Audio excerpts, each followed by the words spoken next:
Hello, everybody, and welcome back to day 135 of the road to toucanchess.com. Today we're currently sitting at 1935, so let's go ahead, let's jump into our 10-minute game for the day and see how we do. Now, as the game is going along, if you guys have comments for how I could have played this one differently, definitely let me know on down below in the comment section. If you guys enjoy the video, you should definitely hit the like button. And then finally, if you have not yet, subscribe to the channel, and that just helps to make sure you don't miss any of my future videos. So our opponent's playing this kind of weird variation where they have the early queen check. Oftentimes I've seen like bishop out as a decent move with knight to g3 ideas. Sometimes I like to offer an early queen trade just to see if our opponent will take it. So I'm going to do just that because I don't mind going into an endgame. And if our opponent's going to trade down this early, we're just going to go ahead and do that. Now obviously there's an attack here on the c2 pawn, so I'm just going to play the simple move d3. c6 comes out. Don't fully understand what that does. So let's play knight to f3. Knight to d7. Feels a little bit passive to me, honestly. And here, they might want a long castle. So I'm just going to start with bishop to e3. Developing all my pieces. They strike back in the center with e5. And even e5 just doesn't feel fantastic to me. Now, if I come straight back, I'm going after this bishop, but I don't think there's actually much play there. So if I long castle and push in the center, then I'm actually maybe creating some pertinent threats. Now, they could go for a same side long castle because they haven't developed anything here. But with them not taking anything there, let's go ahead, let's push in the center with d4. They can obviously push through with e4.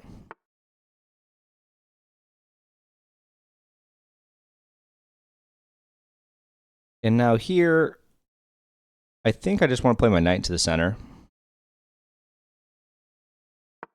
Knight to e5. If they take, we take. I have the open rook.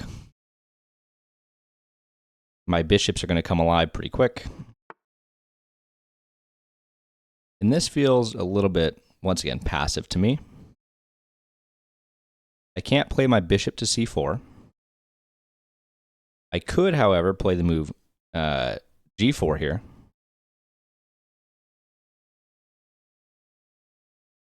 G4 feels strong, but I don't know if it's the best option. G4, bishop back, g5, potentially. I mean, I don't think they want to take. I have everything defended. Yeah, so bishop to e6. Coming down towards this pawn, not a big deal. Let's push g5. And I should be winning the e4 pawn.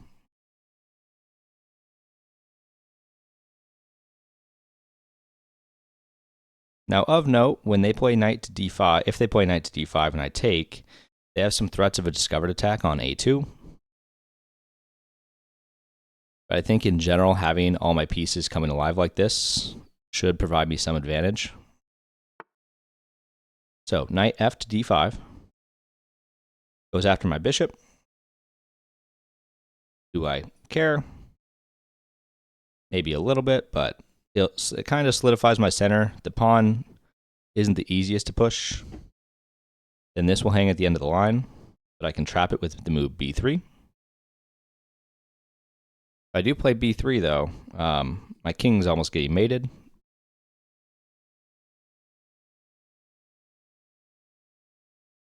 So it really does become an issue of what to do. If I take,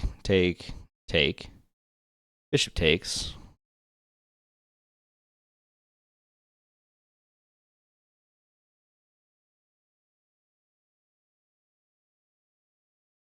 I just don't know if I love that position. It gives them the bishop pair. What if I play bishop to d2 first, then this pawn gets very, very weak. If I take here, their knight gets very strong. Let's go for this variation. Bishop captures a2 is on the board.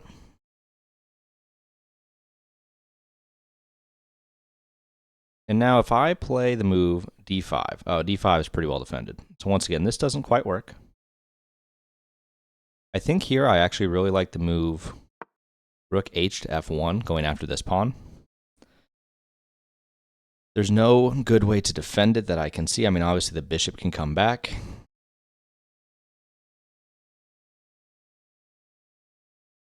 But the more practical threats I can make on this position, I think the better spot I'll be in. If they long castle, there's almost a fork kind of hanging there, but not quite. So bishop comes to d5, centralizes the bishop. If I play over, they could double my pawns.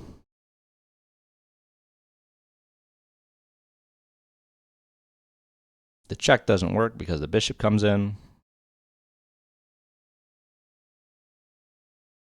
So maybe I come back with knight to c3 and counterattack the bishop.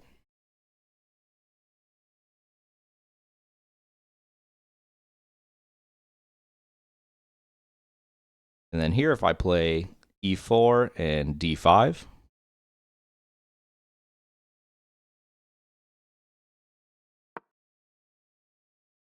I don't know, seems decent. We're down on the clock. This comes in going after my knight. I don't have knight back. And if I push, they take, I take. They take, I have an intermezzo check.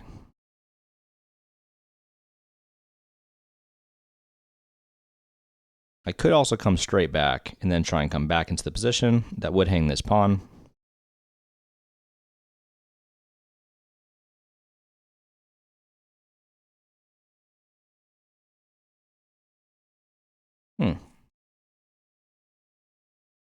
Did I get myself into that big of a mess? I suppose I can just come back and then push in the center. This is defended. There's a pin. But maybe e5 to kick the dark square bishop away.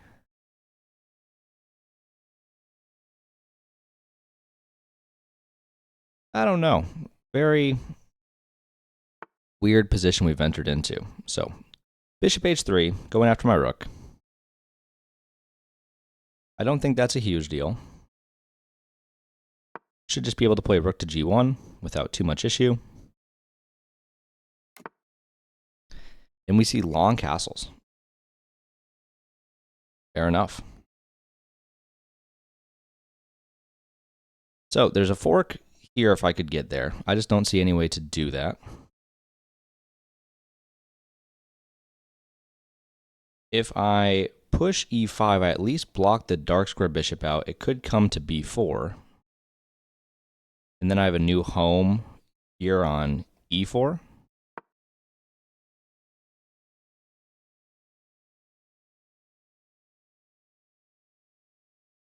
I don't think I've ever played a Scandinavian that looks something like this. But it does make me think that my opponent has definitely played this position before. Because, I mean, like I said, I have never seen an opponent play like this before, so this is weird. I am threatening c3 and b4 here.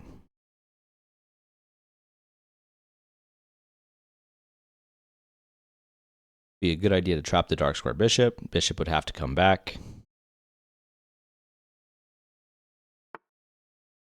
Knight comes in.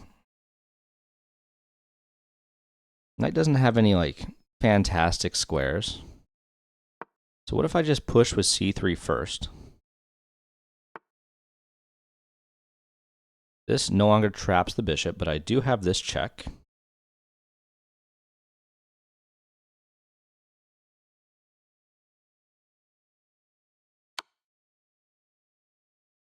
Forces the king somewhere else.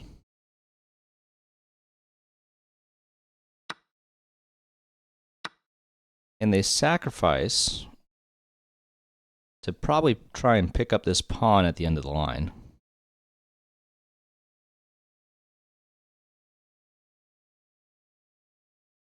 I'm really curious. I don't know what their whole idea is here.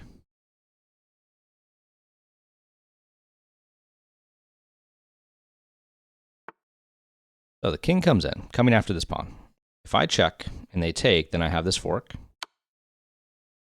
So if their idea is to activate, they just lose more material. They can come up, and there's this bishop check to force these off. But is that really what I want? I could try and push, but I don't think I get all the way through. So let's trade the bishop pair off. It does hang e3, or knight to e3. But then if I play rook f4, strength in my position is the passed pawn.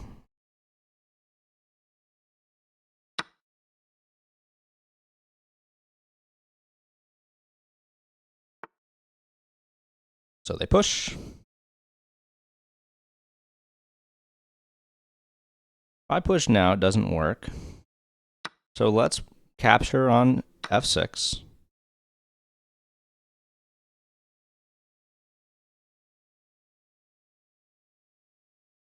Maybe I come knight to g4, going after the pawn once again.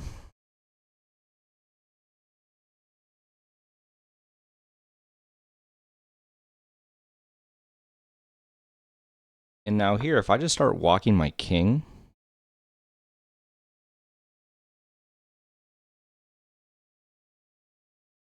there's not a good infiltration square. All right, f5.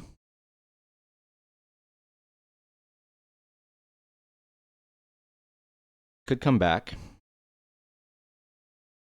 I actually really like knight to e3 because if takes, now I have knight c4 check. And their idea is to come after this rook. Almost certainly. So let's play knight to c4. Oh, I hung the rook. I missed the pin.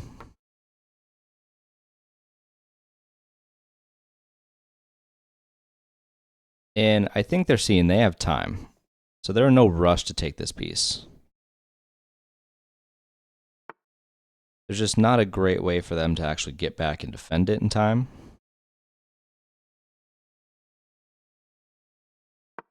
I'm going to go knight to e5.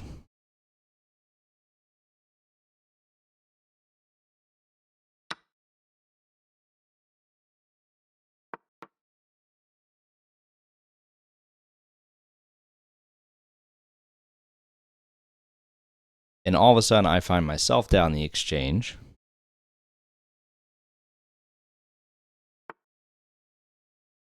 But that's a tricky move.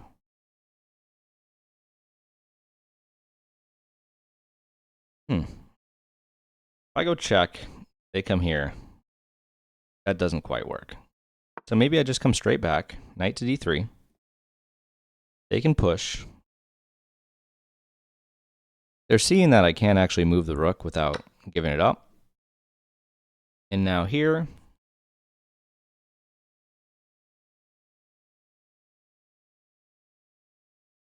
I think king takes probably makes the most sense, just keeping this active.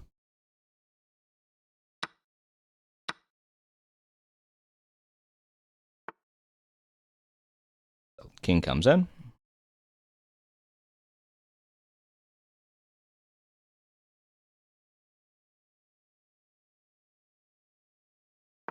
Let's go knight to c5. If they take, there's a fork. I'm playing a little bit for tricks here.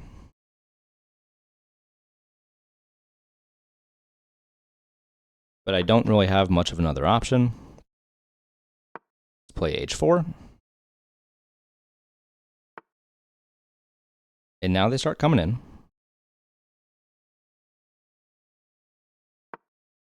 I guess b3.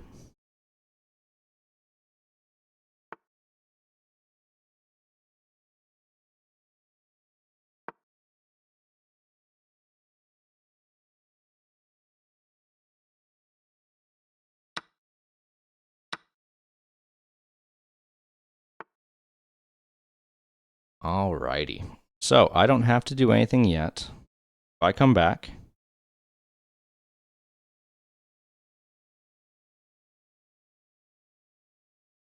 I guess I gotta stop that pawn at some point. So I guess king back for now.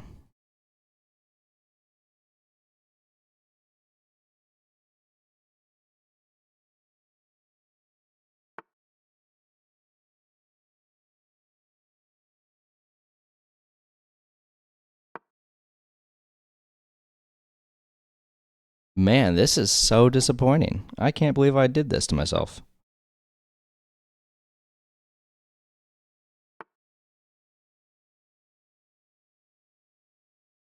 I guess I just have to kind of go after the rook, be annoying. If they move off the file, I have to try and figure out something, but they've played this game incredibly well.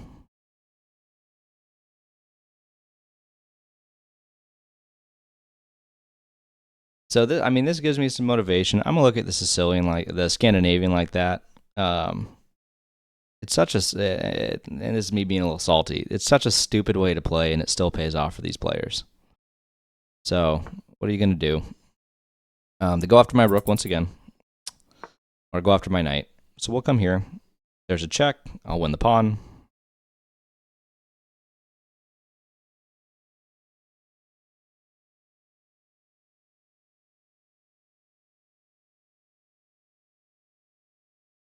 And, here is where they need to take their time, apparently, which is fun. Let's go knight to a5. They can go rook to a6.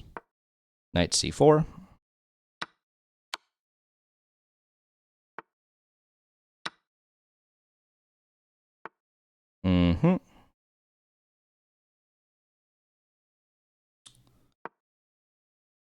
I have no good moves left.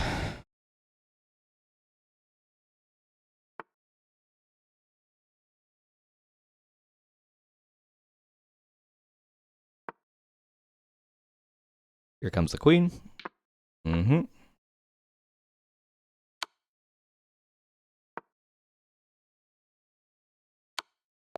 All right. So let's go ahead. Let's look at the game review and let's see how we did.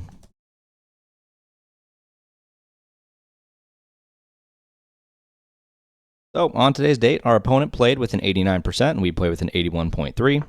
Out of the opening, after e4, d5, e captures, queen captures, knight c3, we see this nonsense with queen to e5 check. So I played queen to e2. I did consider here bishop to e2, which would have been the better move, keeping the queens on.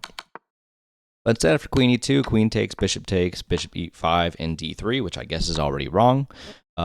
Maybe I should have continued here with my developments.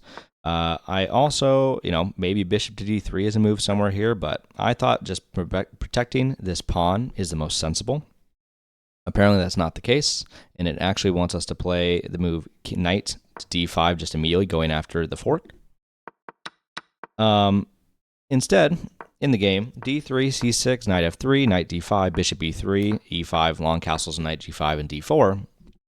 And I thought we were doing completely fine. I like this position for us. And even after e4, knight e5, knight d6, g4, we won the center pawn. We gave up this exchange, and here I considered the move b3, but I thought this just traps my king.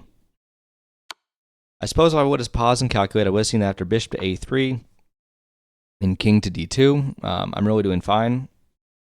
Rook to a1 is on the way, and this is just completely crushing. Instead, I played rook hf1, bishop d5 comes back, and from here, our opponent played a pretty lights-out game. I thought after here we were doing much, much better. I tried to trade down the position. Now rook to f4. I suppose was wrong. I think I'm losing material any way I go here. I don't really see what the correct plan of action is. Apparently there's something. I have knight captures. Oh, sorry. In this position, I'm supposed to play rook to e1. And if takes, I have knight captures g4 check. Wait.